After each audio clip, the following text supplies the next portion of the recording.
Thank you, Jennifer. Yaman Kilapo. Ay, tukaw kayo ito naman yun. Kami dia. Mayat lang dito sa ako, gawin kayo nga taga-Hong Kong na dako. Siguro ya. Malay orkiyo. Yaman kini Apo, iti napitas. Paniyan po. Kaya iti-intern na nga angas, hindi at sapa. Naka-angas tayo pa eh. Tapno, iti maki-atindar, iti adivay dito ay Macau.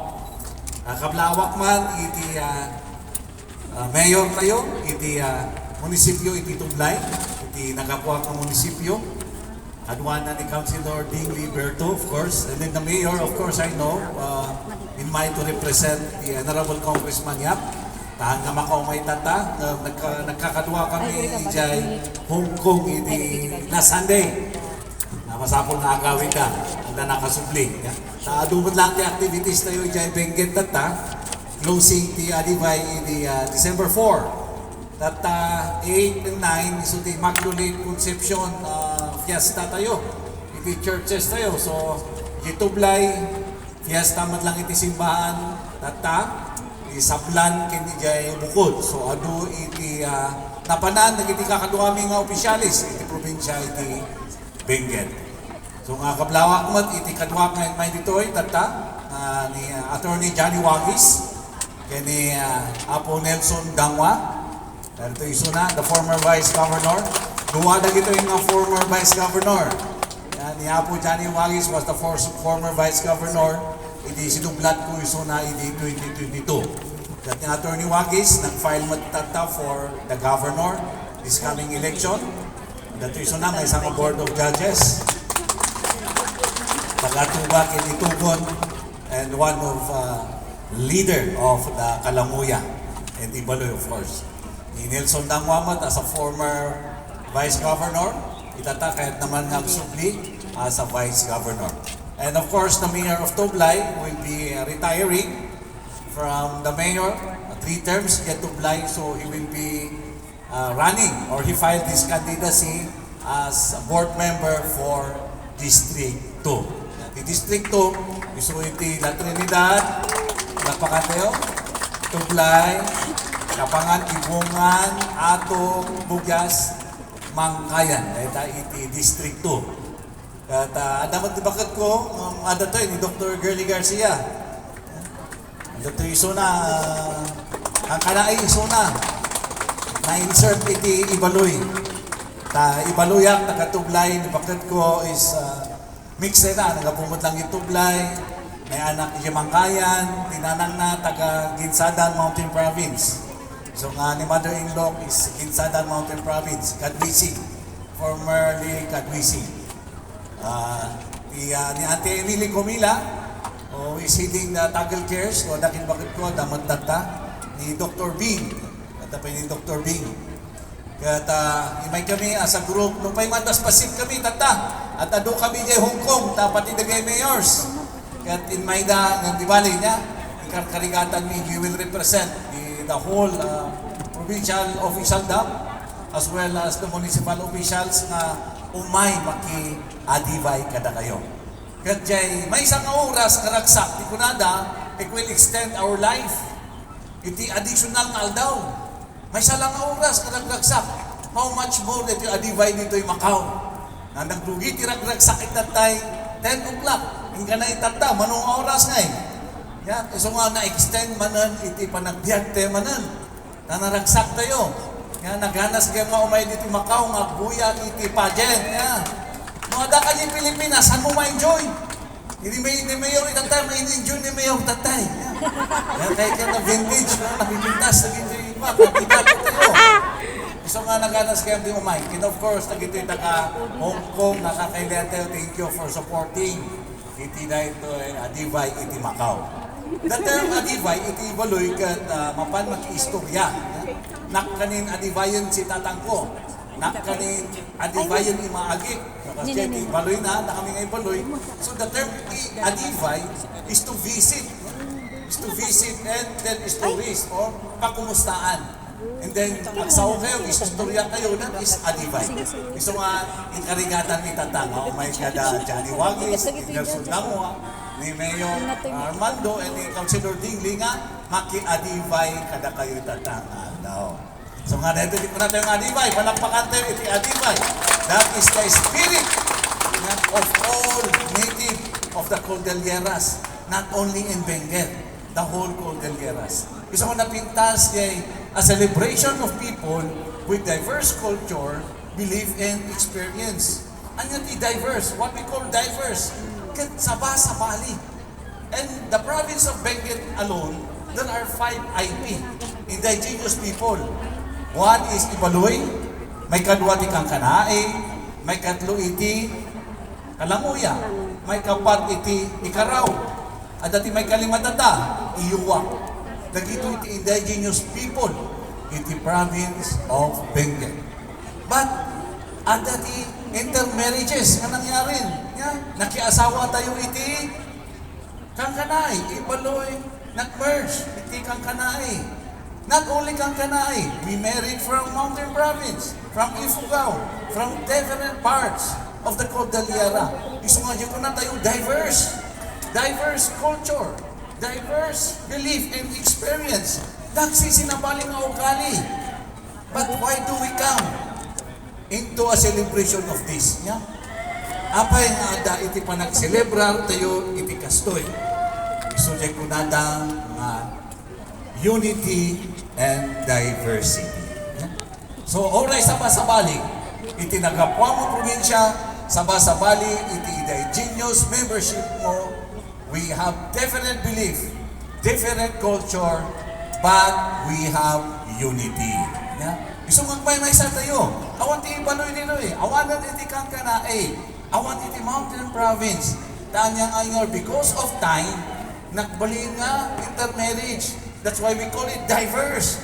Nagsisinabali ang melting pot of different cultures and traditions. Iti probinsya, iti Benguet, iti the whole Cordillera. But we have one identity.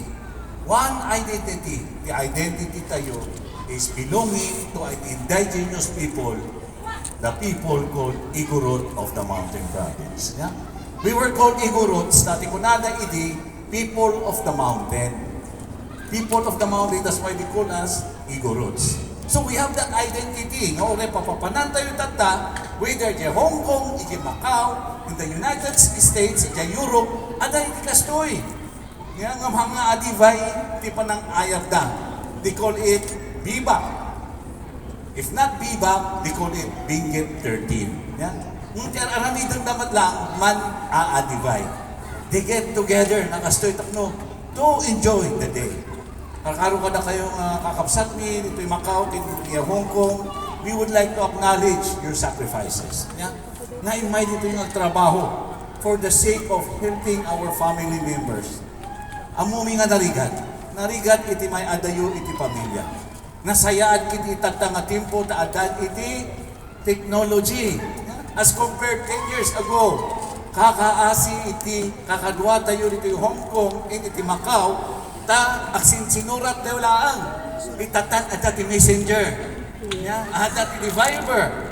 Live nga mabuibuya dahil iti Pilipinas, iti mangyari dito yung Macau. Real time. But we still know, maada pa lang iti homesickness, kuno iti iliw nga punada. Ada iti iliw, iti kakapsat yung ijay Pilipinas. Kati kararaglingot kuma, sapay kuma, nga umay ito iti aldaw, babaan, iti pa nagkarkararag tayo kung mabindisyonan mo, iti ili tayo nga Pilipinas. Taijay tayo kumaamin, nagselebrar iti adivay. Yeah? Mamati kayo, nga danto iti timpo, ang progreso mo iti ili tayo nga Pilipinas. Tapos agawit tayo amin, taijay tayo ito nga adivay. Babaan, iti karkararag tayo. Yeah? Yes. Nagalaakmad lang ito nga gundaway na mangkablaaw kada kayo amin, iti panagselebrar iti dahito Christmas, nakas po na ni Pastorita Tatay, umadanin iti Christmas. And kahit nila na ibaga kada kayo, but Jesus is the reason for the season. Always remember, yeah? Mabustog tayo iti katkatawa itanta, nabustog tayo iti makan, iti pisikal nga bagi tayo, kat nabustog itatangal daw. Mabustog tayo iti ragragsa. Ngam kalpasan iti manong oras, aglipas to iti malom at sisinatayan tumanan. Kathandang to mga kikita. Kaya ito nga ragragsak tayo, nagrigat nga ma-maintain niya. Kaya tayo po mga kastoy, kinaragsak tayo ang kanayon. Ngam amu tayo, masabalin tumanan, nubigat. Sangguan tayo mga problema tayo, sangguan tayo mga panagbiag tayo. Kaya iparimain kumanan, iti spiritual nga biag tayo. Taada amin iti kararwa tayo. Iti physical nga bagi, bumakat ko na ito eh. Yeah. So nga makita yung kandidato, kung nadapiman nga, may abul age niya na dumaa. Kung nada niya, amin tayo, bumakat kin lumakay. Iti physical nga mabagi, mapukaw to rito eh. Someday, all of us will have to go home. Karoon na kayo ito yung Macau, unay manong tawon nyo nagyan ito eh. Someday, somehow, you're coming home to the Philippines. This is not your destination. This is not your country. Ako nata. E no, agawin kayo yung Pilipinas, ijay. Iti ayan, iti probinsyayo. Ijay kayo ito nga may punpon. Yeah? Nung ti kararwa tayo, it does not also stay on earth. Yeah? Ada iti langit yung papananamat. But we are not citizens of this world, but we are citizens of heaven. So don't forget, yeah, to feed also our souls. Anya ba iti kanon iti kararwa tayo? Takuna ni C.S. Lewis, kuna na, you are a body. You have a soul. Kunana niya, at iti kararwa tayo, that masapol nga pakanan tayo. So nga iti sao ti Diyos, iti Matthew 4:4, man shall not live by bread alone, but by every word that proceed from the word of God. Masapol mat nga pakanan tayo dito nga kararwa tayo. Tapno dito nga kararwa mat, very healthy mat. Yeah? Kaya ito ti balunan yung kararwa tayo ito, numaisinan ito, iti bagi tayo. When time will come, nga da kayo ito, tumakay tayo, bumakat tayo.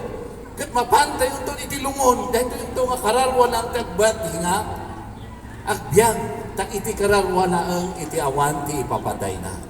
So kanayon tayo nga lagipan, iti sasaw, iti Diyos, babaan, ipanagbasa tayo iti Biblia. Yeah? Man shall not live by bread alone, but every word that proceed from the mouth of God. That is the reason why we celebrate the Christmas. And we celebrate the birth of Jesus. Yeah, who paid for our sins, who died for us, so that all will be saved. But there is an obligation on our part. There are requirements nga kuna ni Pastor at Tatay that we have to respond on the call of Jesus. Mabaan iti pamati tayo. So this Christmas, I wish you a very happy Christmas. And I hope malagip yung mga agawin. Yeah? Agawin kayo man. Pastor, ita kwarta nga ay papawikyo hanggang umanay deta. Iiminong bilang deta, igatang may tileksyon. Physically presence. Your family need your physical presence. Your family needs your body. Mamaki-adivay iti kakabsat tayo diyay Pilipinas. Tahan nga amin kat makaumay ditoy. Yeah, so nga da kami ito umay ditoy. Nga makiadivay ta, antay may kuyog amin nga kababyan tayo. Kat amo tayo yung benggit kat kakabagyan tayo amin. So masapol nga you have to spend time with your family. Relationship, importante. And material thing could not be a substitute to our relationship with our family. Ure, padala kayo, padala iti kwarta, malipatan na kayo di anak nyo. If you do not go physically at home and show your love, show your time with them, show that you have relationship with them. Kas tamat, iti spiritual tayo nga pamati, iti relationship tayo kinahapo Diyos. Are we reading the Bible? Punuan ano ti oras tayo ti Facebook. Agbasbasa tayo kadi iti sao ti Diyos. Akarkararag tayo kadi. Iyaw-awa tayo kadi iti pamati tayo kiniapo Diyos. Iti aming nga problema tayo. Because we have a Father in heaven who is waiting for you. He's waiting for you. Nag-ado iti kari iti tatang tayo di langit. Hantayo lang amo iti kari na hantayo gaming agbasbasa iti Biblia. Iti Facebook, awan ti karina ito na kada kayo. Ngum no apay nga isukay kayan tayo. But if you will go to the Word of God, adu iti kari iti Diyos, na iti karina para iti anak na. Kaya lang Word of God, isang pagmi kada kayo, to encourage you, to show our support for you. Because our presence is not enough. Tanubigan, agawid kami manan. Mamisda kami manan. But I know that the Spirit, the Holy Spirit of God will be always with you. Gusto nga kanayon. This is where you draw your strength. And I will leave you a beautiful verse. Di ko na ni bakit ko nga ibatin man, iti special verse para di kakapasat tayo, iti Macau, iti Hong Kong, kapanagyaman tayo, iti panang-awis na kada tayo, iti warm welcome and aramid yo is Proverbs 3 to 5. Yeah? Which says, trust into the Lord with all your heart, and do not lean in your own understanding. In all your ways acknowledge Him, and He will make your path straight. Trust into the Lord with all our heart. And do not lean in your own understanding. Hanya man di makikita tayo. Because Christians do not live by sight, but we live by faith. We live by faith. God knows our future. God is a God of purpose. He had a purpose, that's why you are here in Macau. God has a purpose, that's why He sent you in Hong Kong. Hanyong ibagbaga, makakaasik kayo lang. There is a purpose of everything. He sent you here to support your family in the Philippines. Tapno naging anak kayo maka-eskwela na. Who knows someday, naging apuyo, naging next generation will become the next president of the Republic of the Philippines. Oh, di nga kayo may nagtrabaho dito eh. Macau, ang kayo may nagtrabaho dito eh. Hong Kong, di hato nagbalik ng mga presidente di apuyo. Nobody knows. But always remember, God is a God of all purpose. At ang aming iti purpose, ni Apo Diyos, iti biyag tayo. And then as we connected by one Holy Spirit, so wherever you are, o hawit kami tunubigan, no, at darat ang Espiritu Santo which connect us together, then we will overcome. We will overcome all kind of homesickness, all kind of problems, all kinds of harmers, of all kinds of problems, and you will persevere. Iti trabaho tayo. Continue to shine and be the salt and the light of the world. Continue to show how good we are from Benguet, from the Cordillera, as if you are serving Jesus Christ. You are not serving your amo personally, but you are doing your job just to serve the Lord Jesus Christ. Until del kakabsat, nagyaman akman ng ipanang-awis yung kada kami ni Macau, umay kami tumanan. Ipalubos ni Apo Diyos, tuloy tayo ng kararag, kinagragsak, iti dito yung malam. Let us enjoy one life that was given to us by Christ. One life that will come to pass. Only what's done for Christ will last. One life that was given by Christ. Only what's done for Christ will last. Thank you very much, Macau. Thank you very much, Hong Kong. God bless everyone.